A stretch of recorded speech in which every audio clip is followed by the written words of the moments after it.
Smart Solar yang kemarin itu pihak penggugat hadir, kami juga selaku tergugat hadir.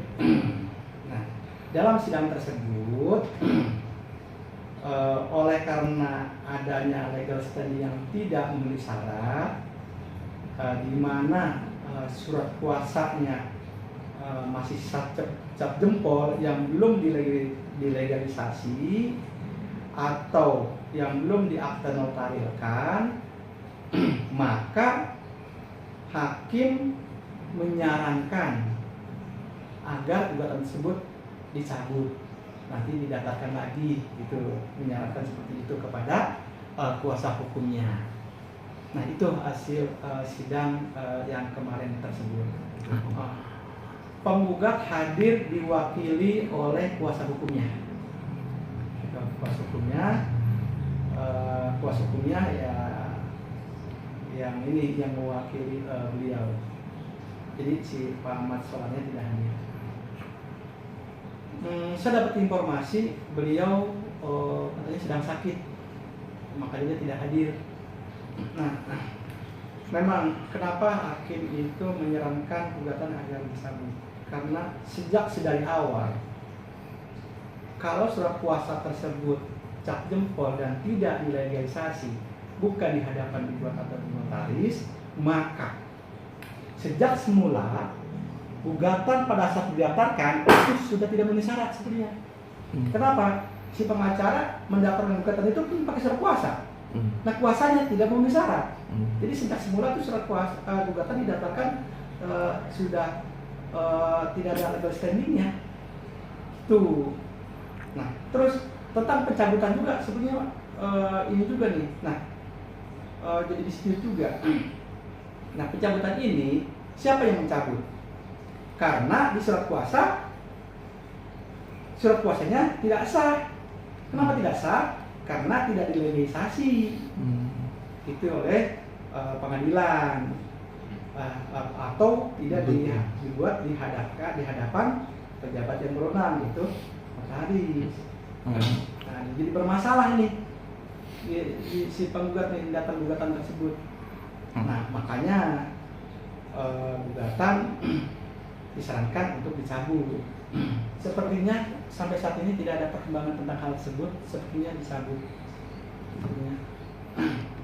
Nah, kalau disebut tadi kan perkara ya dari nol lagi kan, gitu. Iya, betul. Nah, itu. Nah, dari klien saya, karena ini sudah lama sekali, ada wacana ialah beliau atau Pak Idris yang melakukan gugatan supaya cepat. Ada wacana sih seperti itu. Nah, sekarang ini sedang disiapkan konsep gugatannya.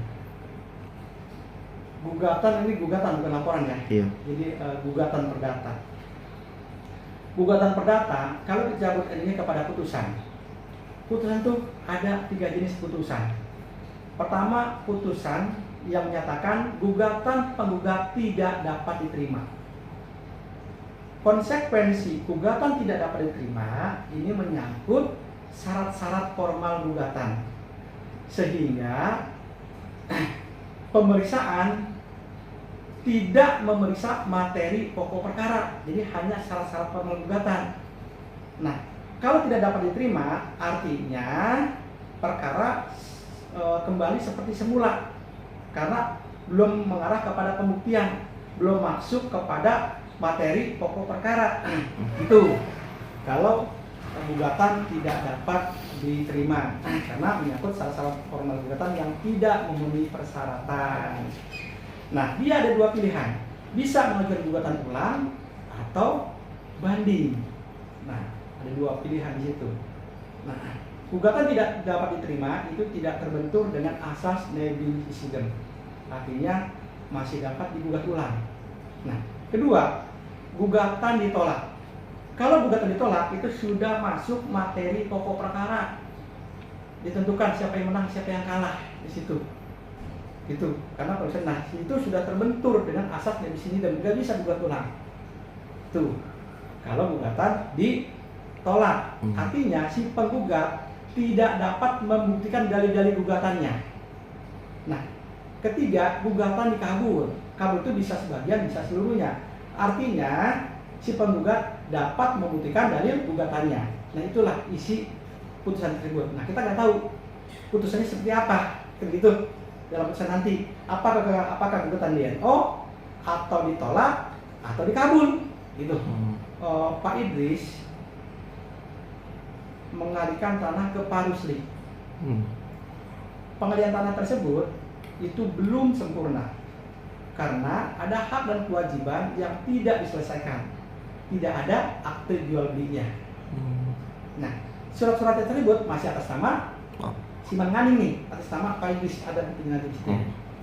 Nah, atas nama orang tuanya Pak Idris, dipeganglah oleh Pak Rusli tadi itu. Yang oleh dialihkan. Pak Rusli, surat-surat tersebut tadi dijual ke Pak Mansolar. Oleh karena Pak Idris sudah belum punya akte jual beli, maka Pak Mansolar pun otomatis tidak punya akte jual beli kepada Pak Rusli. Gitu.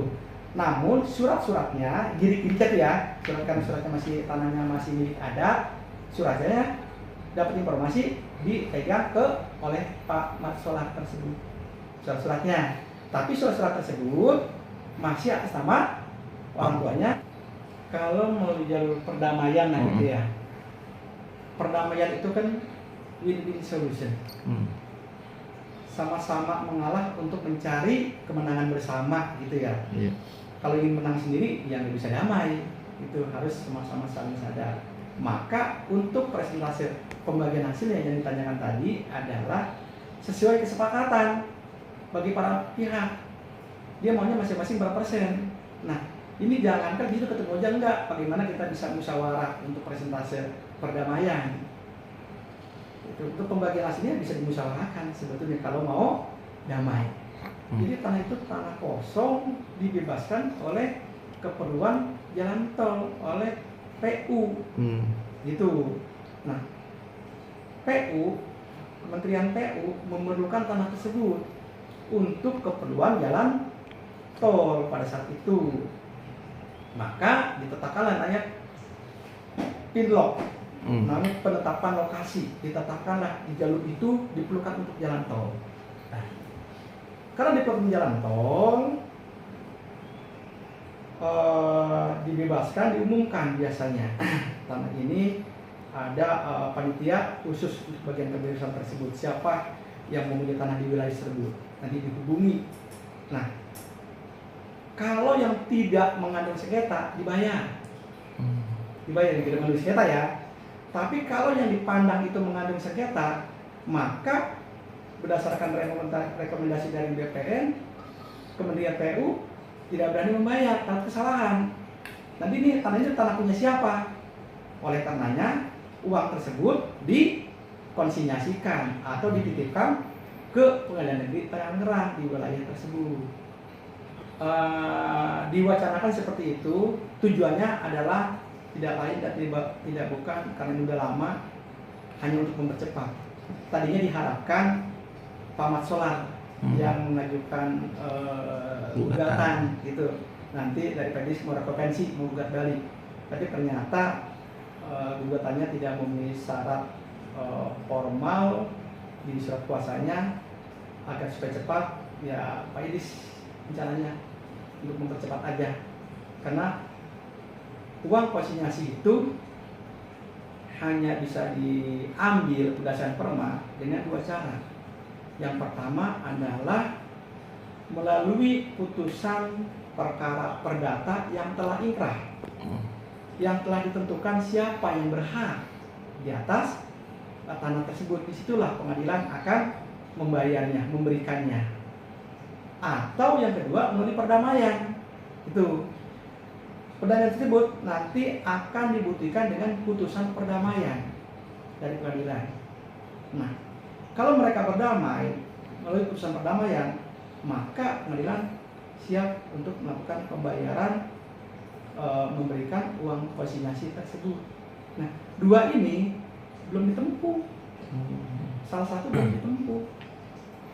Saya belum bisa menjawab tentang hal tersebut, namun diupayakan dalam waktu dekat. Belum ada. sampai ini belum ada komunikasi. Itulah sayangnya. Padahal uang ini sudah ada di pengadilan. Kalau menurut saya daripada tumpah lebih baik miring.